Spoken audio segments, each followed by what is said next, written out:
travel is a huge part of my life, just like coffee is to a lot of you. It is not only my means of livelihood, it also molds my character. Travel actually widens my horizons and taught me to appreciate life. So today I'm going to share with you one of my most memorable travel tales and how it had moved and changed my perspective in life. A couple of years ago, I actually went on a trek to Nepal. It was in December and it was snowing. Only a crazy person like me will actually do a trek in December in Nepal. So I was on my 8th day of my trek. And we were doing the Annapurna circuit trek. So I was at this at this village called Yatkaka, and we were actually at 4,000 meters high above sea level, going off to Torong Peri, which is about 4,500 meters. So it was cold and was miserable. We were all walking on snow. I had my backpack 10 kilos on my back, walking, and every step is hard work. Now, it's not because I'm not fit, but trekking on high altitude is a total different perspective that you have about walking. Every 2 steps that I walk, I have to rest for 5 minutes. And that kills my spirit as well. So I couldn't take it anymore after we were trekking for quite some time. And I was asking my guide. I turned to my guide and I talked to him. I said, how far away are we to the next village? And he pointed to me, the village is just there. And you're only 500 meters away. Now, how long would you take to walk 500 meters? 5 minutes? Or maybe 10? At most 15. And at the back of my mind, I was thinking, 500 meters, no problem. I'll probably be there in 15 minutes. But you know what? Thinking and doing are all completely 2 different things. So I walk with 500 meters in mind, 500 meters. And every 2 steps, I still have to stop and catch my breath. The air was really thin and was really snowing. And I don't want to look back because there was only one way forward.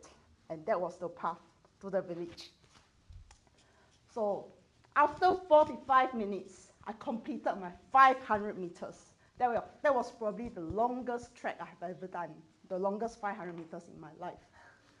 So at the foot of the village, I was so happy because I was thinking, oh wow, I'm going to sit down, catch my breath, have a good hot meal, and rest. Because the next day we are going to climb up to 5,400 meters, which was the final day of our trek. But all was not meant to be, because as we reached the village, there was no kitchen and there was no food. It turned out that a couple of days ago, there was an explosion. The kitchen was gone.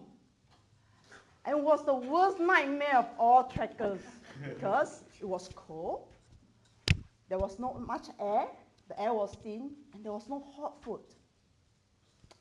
Well, what could we do? We could be victims at that moment and start whining, oh shucks, we're not going to continue the trek. But there was no turning back. Instead, we have to go and scavenge all our resources and see whatever chocolate bars, energy bars that we had left over for the day trek, and make it like our dinner, the best dinner that we ever had, because we need the energy for the trek tomorrow.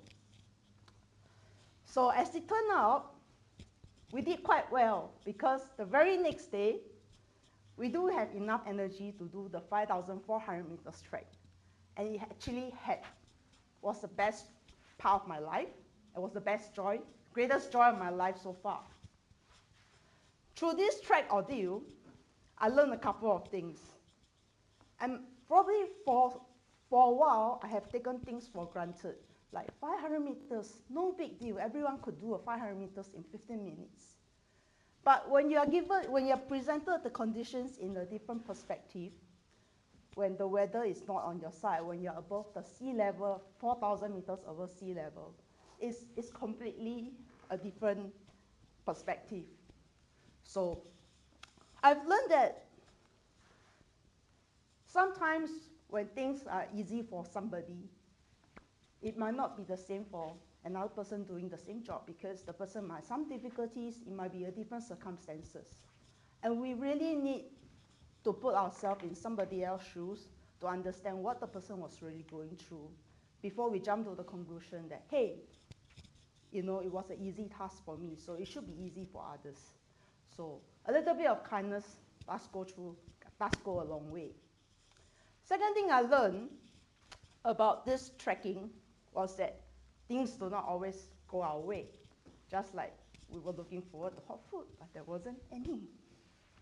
And we could really be a victims of our own circumstances, and we could choose to respond, or we could choose to react. It was easy to react, unleashing all our emotions, the frustrations, the hunger, and the tiredness. But what difference does it make? Ultimately, at the end of the day, we still have to sort ourselves out, and we still have to fix our situation, our hunger problem.